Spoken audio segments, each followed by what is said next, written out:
I'm with Mark Rigby, the curator of Brisbane Planetarium, who's visiting LARGS on a whistle-stop tour on the way to Russia. And really, first of all, you're here in LARGS just for a very brief visit. You gave a presentation tonight. How did you find LARGS? Oh, it's been wonderful. It's my first visit to Scotland ever, let alone to LARGS. And it's been great. I've done 4 schools, a few hundred students, mainly primary school today, and then reception tonight, and then going to the Brisbane, the site of his home and observatory, the remains of that. So it's been an absolutely packed and wonderful day. Fantastic. In terms of, you're on your way to Russia to a major conference, is that right? I'm part of the International Planetarium Society, which covers a lot of the planetariums around the world. And every second year we have a council meeting. So the conference was last year in Egypt, next one is in the US next year, but in between we have council meetings. So I'm going to a council meeting in Russia. And then after that I whiz very quickly across to Florida to catch the very last space shuttle launch ever. That's history in the making, I suppose.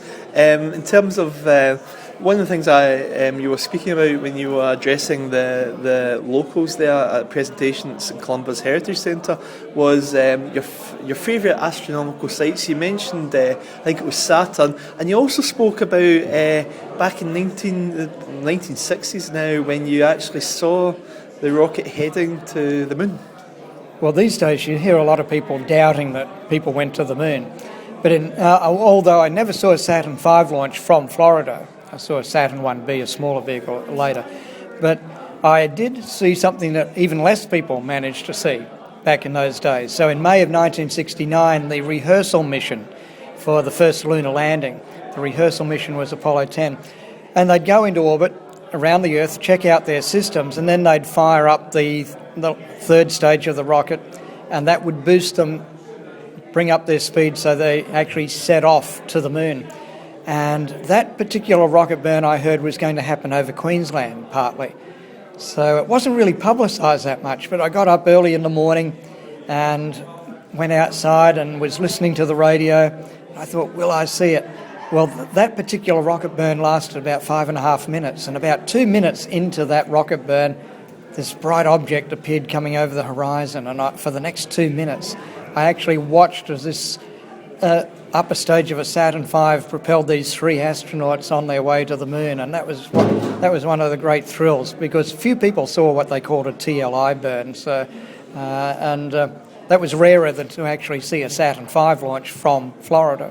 And you were just revealing that you found out some more surprising facts as well, just last year. Oh, yes. I had seen the commander of that mission launched on another one back in the mid-70s where they linked up with the Russians. But it wasn't until last year when I was in Florida for the last night launch of the Space Shuttle Endeavour that on the VIP bus there was Tom Stafford, the commander of that Apollo 10 mission. And he was down the front, and I got on the microphone and I related that story I've told you. And he was interested. Everyone actually said that was a fascinating story. But what I found fascinating was that he then responded that it was one of the few moments in his life where he actually was scared, because there were tremendous vibrations that were set up, and only one crew before Apollo 8 that went to the moon at Christmas 68 and went round it 10 times and back. Only one crew had actually flown a Saturn V doing that particular burn, and they hadn't related that sort of vibration. And so the crew of Apollo 10 were actually a little bit fearful that their vehicle was going to break up, and I only found that out last year. That's pretty incredible stuff. And in terms of the actual, like we were saying earlier, astronomy is now really much, especially in the UK, it's becoming a very big interest. It seems to be like, with the TV shows and the publicity it's generating. Is it the same in Australia? And it mentioned me a bit about Sir Thomas Brisbane's influence as well.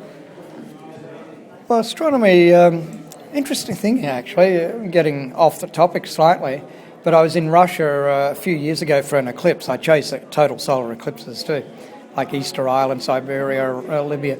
And the editor of an American astronomy magazine I was talking to one night when we were in Russia, and I said, "What's the average age of your readership of your magazine?" And he said, "Oh, mid-50s. I said, "What was it a decade ago?" He said, mid-40s. And this particular magazine is part of a stable of magazines that includes a model railway magazine. I said, what's the average age of your readership for that one? And he said mid-50s. I said a decade ago, mid-40s. So it seems that the young people these days aren't so much taking up these magazines, but they're using the internet a lot. But there is a lot of interest out there, no matter what the medium is that they're using. In Australia, we don't have any good programs like your British ones in astronomy. Australians really have never been exposed to Patrick Moore, even though in the UK, people since the 50s have known of Patrick Moore. I grew up as a kid reading all his books.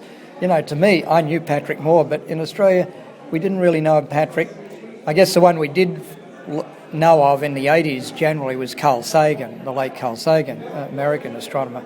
But I wish we had the equivalent. I've sometimes thought it would be nice to be that, but I mean, our broadcast organisations have never put the funding in for those. So the UK has had tremendous astronomy television over decades. In terms of Sir Thomas Brisbane's influence, obviously the planetarium, which you're the creator of, is named after him. It's got very strong, obviously, the links. But how much does it mean in terms of astronomy, in terms of Sir Thomas Brisbane's influence, and indeed the fact that an asteroid has also been named after him? Well, the asteroid thing came about because I approached someone who was born in this area, just down the road from LARGS, Robert McNaught, and he searches for asteroids that could potentially cause us harm in the future, so that if we find one, we have time to maybe change its orbit so it misses us. And I contacted him and said, Rob, one of these asteroids, could we possibly get it named for Sir Thomas Brisbane and for the city of Brisbane? And that's how it evolved that in 2009, on the 150th anniversary of Brisbane, Australia officially becoming a city, we had an asteroid out in the asteroid belt named for Sir Thomas. So there's that strong link to astronomy. Also, there's a crater on the moon named for Sir Thomas Brisbane. But I think there could be a lot more done, both in Australia and here in LARGS, to recognise Sir Thomas and his role in astronomy. But he did much more than just astronomy. I mean, some people have their views on his role as governor of the colony of New South Wales in the 1820s, but in a lot of ways, he was a very kind fellow, and you were dealing with a colony that had a lot of convicts. It was not the easiest assignment as a governor.